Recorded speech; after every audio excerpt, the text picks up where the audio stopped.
Hey everyone, welcome back to the Rural Vermonter YouTube channel. But today I'm not in Vermont, I'm actually in South Carolina. So if you guys watched my previous video, you know that I fixed up my Duramax over there so that it could drive 2,000 miles down here and back up to Vermont while towing a surprise vehicle. Well, today I'm gonna reveal that surprise vehicle for you. And it's really a treat, so I hope you guys enjoy it. Without further ado, let's open her up.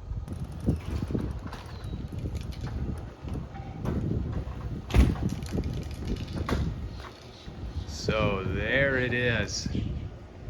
So this is a mostly original 1964 Ford Thunderbird. It's got the original engine, original trans. It has had one repaint, which is holding up pretty nicely in this white color. Let me show you around it. So we'll start with a quick walk around. You can see the paint is a little worn in some spots. The interior is beautiful.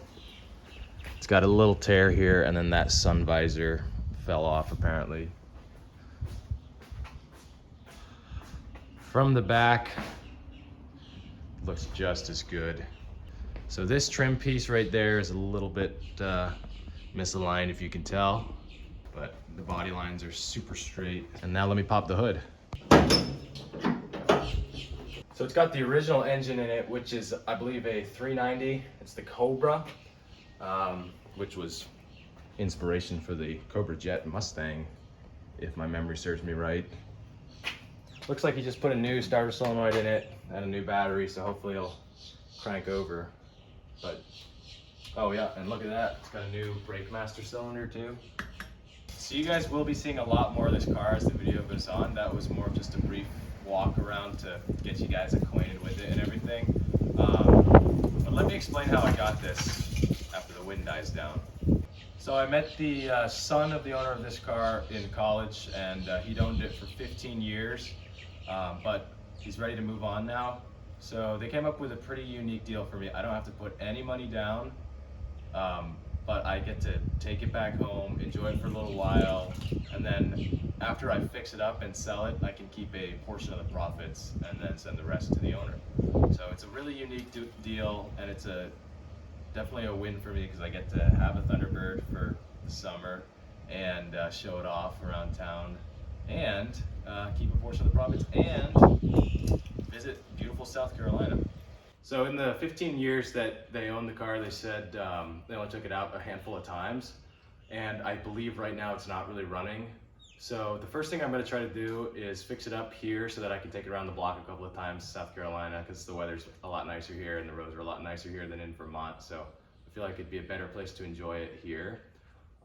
So in this video, I'm going to try to fix it up, or not fix it up, but at least get it running and driving so I can take it around the block. And then we're going to tow it back up home to Vermont and get a real close look at everything. I'm just going to start by checking the oil and training fluid level just to see how they look. We'll do the training fluid first because I noticed it was leaking a little bit of this.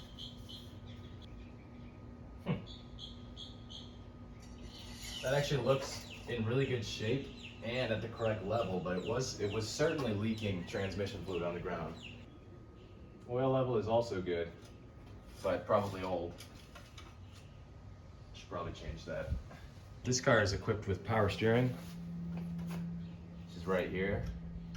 I don't know if they all were or whether this one was an option, but that power steering fluid level is certainly low. That's interesting. The windshield washer fluid reservoir is a bag on these, and that's empty. Hard to tell whether that coolant is in good shape or not, but we'll definitely do a whole flush of all the fluids once we get it back to Vermont, so don't you worry. So I'm just looking here at the engine, trying to go over everything, and it honestly looks like everything was kept up to date. These spark plug wires have been replaced, and they have no cracking at all yet. Yeah, the master cylinder back here is recently replaced, or at least the cap was. One thing the owner did mention is it never ran right, which I assume is either due to timing or carburetor. So that's something we'll figure out. But we got to obviously start it first to figure that out. Might as well just open up this air filter to make sure there's no mice living in it before we try to fire it up. Never know what you might find in these Well, there's no mice. That's good. The distributor has to be new. There's no way that's the original. You can see he's got a new starter solenoid in there with a test light. Or is that just a fuse? Not sure. I'm just taking a quick glance underneath before we try to start anything in case there's anything major that looks wrong. But it only looks good. So they got a new brake line to the front. Looks like it's all 4 drums. So it is original. They haven't really resto modded anything. This is a little bit interesting. There's just a hose clamp here. That probably is not where it's supposed to be. It fell off of somewhere. Oh yeah, probably came up there. So they do have a couple of rural Vermont style repairs on the transcooler lines. I'm probably gonna have to replace those lines because it does look like they're starting to leak a little bit. Oil pan here is a bit wet. That's probably just coming from the gasket. Exhaust looks new from beyond where that comes together, if you can tell back there. And then there's just no rust on this thing pretty much. So with that, I feel like we can just try to fire this thing up. So I just took a quick break, went upstairs and talked to the wife of the owner of the car, and she mentioned that he usually has to spend about $1,000 every year just to get this thing running for the summer. So hopefully I can get it running for a lot less than that. So I have no idea whether this car will start or not, but at the very least, before we crank it over, I'm gonna at least do an oil change. So I bought this. This is Shell T4. Not sponsored, but please sponsor me, Shell. So let's go ahead and just do the oil change.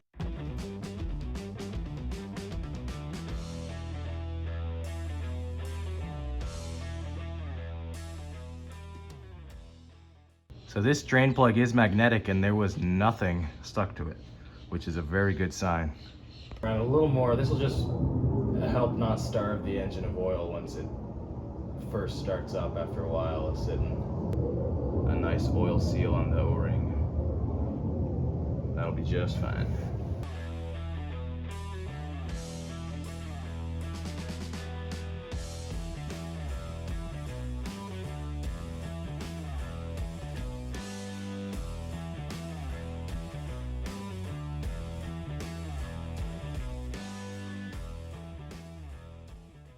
Oil change is done. Let's see if it has battery.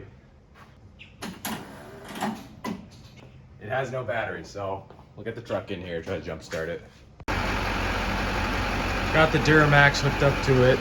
It's a really loud truck, so that might affect how much you guys are able to hear from this car. But hopefully if I put it back here, you'll be able to hear a little bit.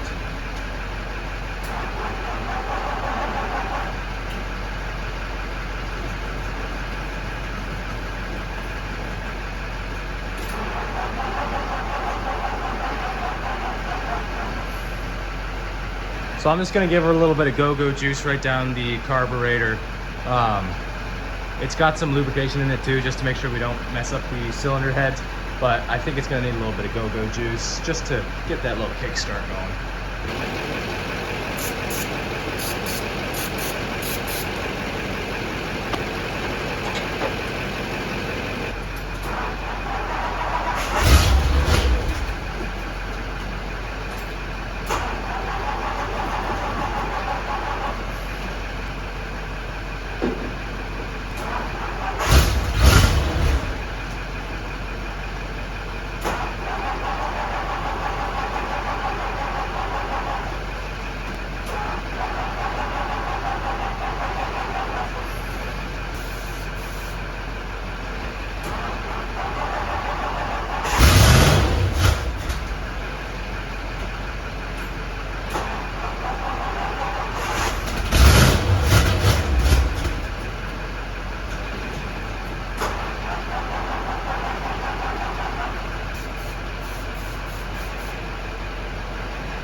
She's going. Holy moly.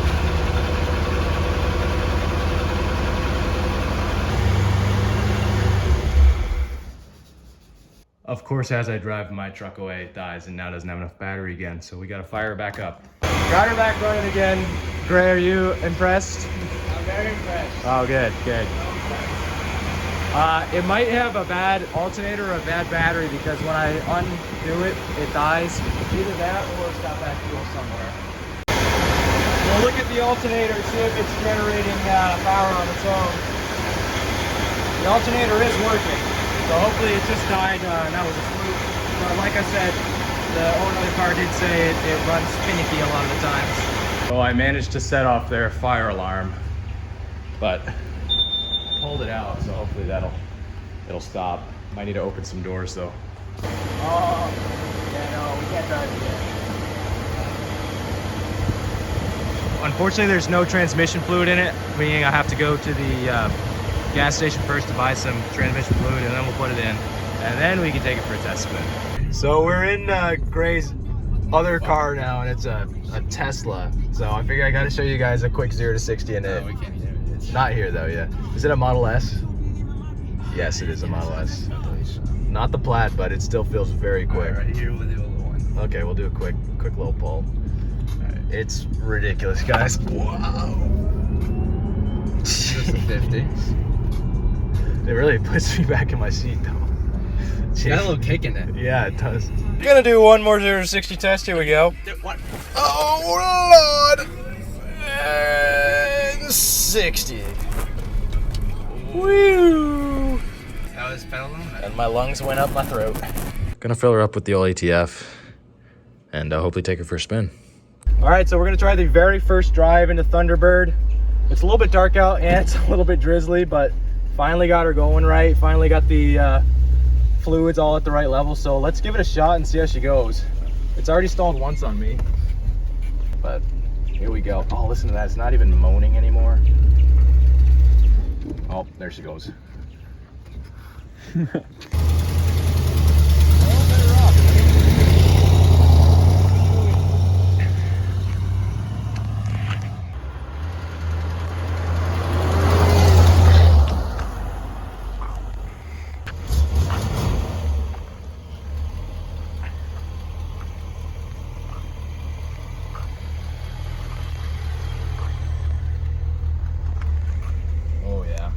What do you gotta say? I gotta say, yeah.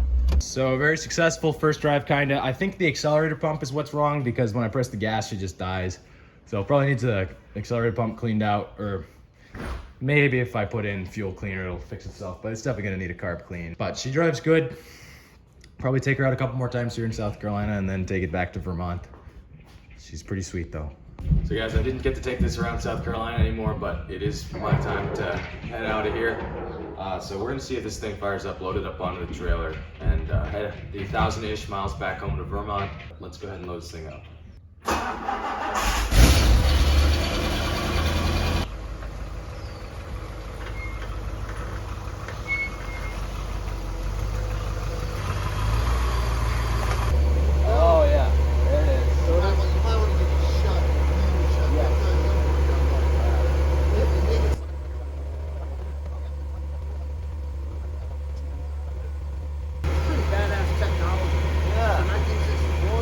Gonna try to get this onto the trailer now.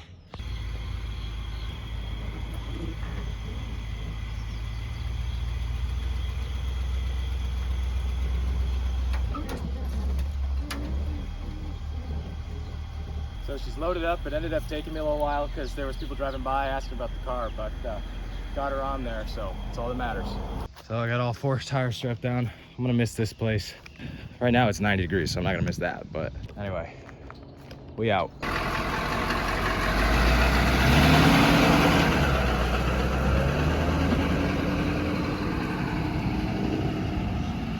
Well, after 18 hours nonstop driving and 1 breakdown on the side of the highway, we made it back to Vermont. Let's remove all those straps. There we go. Let's do the other side too. And this side too. All right, she's ready to unload. Let's see if it still has enough battery power to start on this trailer and drive off. It's gonna need a jump. So I'm gonna go start up the old green dump truck and use that to jump it. Use a classic, if you consider 90s classic nowadays. Classic truck to start a classic car. Although this isn't really like a classic, I still use it for work. Let's see if she starts now.